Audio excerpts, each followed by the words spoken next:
حدیث پاک میں آتا ہے ہم تو جو بالغ لوگ ہیں انہیں روزہ رکھنا ہے، روزہ رکھنا ہے۔ حدیث پاک میں آتا ہے کہ عاشورہ کے دن اپنے اہل و عیال پر کھانے پینے کے معاملے میں کشادگی کرنا سال بھر رزق میں خیر و برکت کا سبب ہوتا ہے۔ تو اس دن اپنا دسترخوان بڑا رکھنا چاہیے، دسترخوان کشادہ رکھنا چاہیے۔ حدیث پاک میں آتا ہے ہم تو جو بالغ لوگ ہیں انہیں روزہ رکھنا ہے، روزہ رکھنا ہے۔ حدیث پاک میں آتا ہے کہ عاشورہ کے دن اپنے اہل و عیال پر کھانے پینے کے معاملے میں کشادگی کرنا سال بھر رزق میں خیر و برکت کا سبب ہوتا ہے۔ تو اس دن اپنا دسترخوان بڑا رکھنا چاہیے، دسترخوان کشادہ رکھنا چاہیے۔ حدیث پاک میں آتا ہے ہم تو جو بالغ لوگ ہیں انہیں روزہ رکھنا ہے، روزہ رکھنا ہے۔ حدیث پاک میں آتا ہے کہ عاشورہ کے دن اپنے اہل و عیال پر کھانے پینے کے معاملے میں کشادگی کرنا سال بھر رزق میں خیر و برکت کا سبب ہوتا ہے۔ تو اس دن اپنا دسترخوان بڑا رکھنا چاہیے، دسترخوان کشادہ رکھنا چاہیے۔ حدیث پاک میں آتا ہے ہم تو جو بالغ لوگ ہیں انہیں روزہ رکھنا ہے، روزہ رکھنا ہے۔ حدیث پاک میں آتا ہے کہ عاشورہ کے دن اپنے اہل و عیال پر کھانے پینے کے معاملے میں کشادگی کرنا سال بھر رزق میں خیر و برکت کا سبب ہوتا ہے۔ تو اس دن اپنا دسترخوان بڑا رکھنا چاہیے، دسترخوان کشادہ رکھنا چاہیے۔ حدیث پاک میں آتا ہے ہم تو جو بالغ لوگ ہیں انہیں روزہ رکھنا ہے، روزہ رکھنا ہے۔ حدیث پاک میں آتا ہے کہ عاشورہ کے دن اپنے اہل و عیال پر کھانے پینے کے معاملے میں کشادگی کرنا سال بھر رزق میں خیر و برکت کا سبب ہوتا ہے۔ نظر انداز کر کے چلنا چاہیے۔ تو اس دن اپنا دسترخوان بڑا رکھنا چاہیے، دسترخوان کہ اللہ کے نبی صلی اللہ علیہ وسلم نے فرمایا کہ اللہ تعالیٰ نے عورت کو مرد کی بائیں پسلی سے پیدا کیا اور پسلیوں میں سے اس پسلی سے پیدا کیا ہے جو سب سے زیادہ تیزی ہے، تم اسے دبا کر کے رکھو، اتنا مت دباؤ کہ وہ ٹوٹ جائے۔ تم اگر بالکل سیدھا کرنا چاہو گے تو وہ ہڈی ٹوٹ جائے گی، سیدھی نہیں ہوگی۔ حضور نے فرمایا کہ اس کے ٹیڑھے پن کے ساتھ اس سے فائدہ اٹھاؤ۔ اختلافات کا ہونا یقینی بات ہے، بہت سارے اختلافات ہوتے ہیں، روزانہ اختلافات ہوتے ہیں، لیکن میاں بیوی سمجھدار ہوتے ہیں، ایک دوسرے کو سمجھ کر کے باہمی طور پر زندگی گزارتے ہیں، اور یہ ایسی بات نہیں ہے جو کوئی نئی بات ہو۔ اختلافات ہوتے ہیں، باہمی طور پر میاں بیوی بہت سارے مسئلوں کو خود ہی حل کر لیتے ہیں۔ کبھی ایسا ہوتا ہے کہ اختلاف کی ایسی شکل بن جاتی ہے کہ اب ان کے بس کی بات نہیں رہتی، حالانکہ شریعت نے مکمل تفصیلات عطا کی ہیں کہ اگر میاں بیوی میں اختلاف ہو جائے تو پہلے بات بند کر دیں، نہیں اس سے سمجھ میں آئے تو کچھ دوری اختیار کر لیں،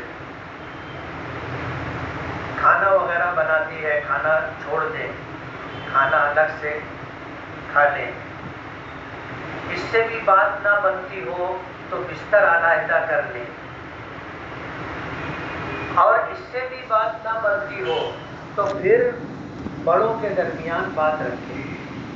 اللہ پاک فرماتے ہیں کہ لڑکی کی طرف سے کوئی سمجھدار آدمی اور لڑکے کی طرف سے کوئی سمجھدار آدمی ہو، یہ دونوں مل بیٹھے، اگر ان کی نیت اصلاح کی ہوگی تو اللہ پاک میاں بیوی کے درمیان موافقت پیدا کر دے گا۔ ان یرید اصلاحا یوفق اللہ بینہما، تو 5 حضرات جو ادھر اور ادھر سے آئے ہیں، اگر ان کی نیت بنانے کی ہوگی، ان کی نیت اصلاح کی ہوگی، اللہ کی مدد شامل حال ہوگی، اور اللہ کی مدد کے بعد اللہ تعالیٰ ان کے درمیان موافقت پیدا کر دے گا. یہ قرآن کریم میں اللہ پاک کا ارشاد ہے. اس لیے سب سے پہلی بات تو یہ کہ ہماری نیت اصلاح کی ہونی چاہیے. ہم پنچ ہیں، فریق نہیں. کیا ہوتا ہے کہ ہر شخص وہ بات کہتا ہے جس بات سے اس کی مظلومیت ثابت ہو، وہ بات نہیں کہتا جس سے اس کا ظالم ہونا ثابت ہوتا ہو.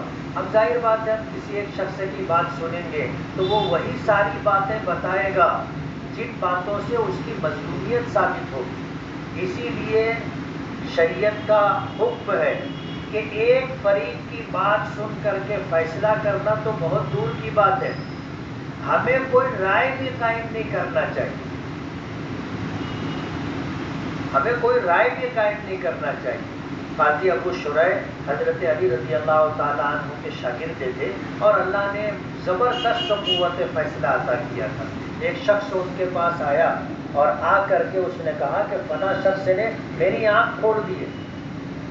اب ظاہر بات ہے کوئی شخص پھوٹی ہوئی آنکھ لے کر کے کسی کے پاس آئے گا تو متاثر ہونا تو فطری بات ہے. مجلس میں بات ہو رہی تھی تو قاضی ابو شریح نے کہا کہ تھوڑا سا رکو، جب یہ کہہ رہا ہے کہ ایک شخص نے میری آنکھ پھوڑ دی ہے تو ہو سکتا ہے یہ شخص جس کی ایک آنکھ پھوٹی ہے وہ اس کی دونوں آنکھ پھوڑ کر کے آیا ہو. ممکن ہے ایسا. اس لیے کسی ایک شخص کی بات سن کر کے اس کے حالات کو دیکھ کر کے اس سے ہمدردی کا اظہار کرنا تاکہ وہ ہم سے مانوس ہو جائے، یہ معیوب بات نہیں ہے. لیکن کسی فیصلے تک پہنچنا یا کسی کے بارے میں فریق ثانی کی بات سنے بغیر کوئی رائے قائم کرنا یہ برابر نہیں. ہمیں دونوں کی بات سننا ہے، دونوں کی بات سننا ہے. کچھ باتیں ہمیں فردن سننی پڑے گی اکیلے اکیلے، اور کچھ باتیں ہم لوگوں کو دونوں کو ساتھ میں لے کر کے سننا پڑے گا.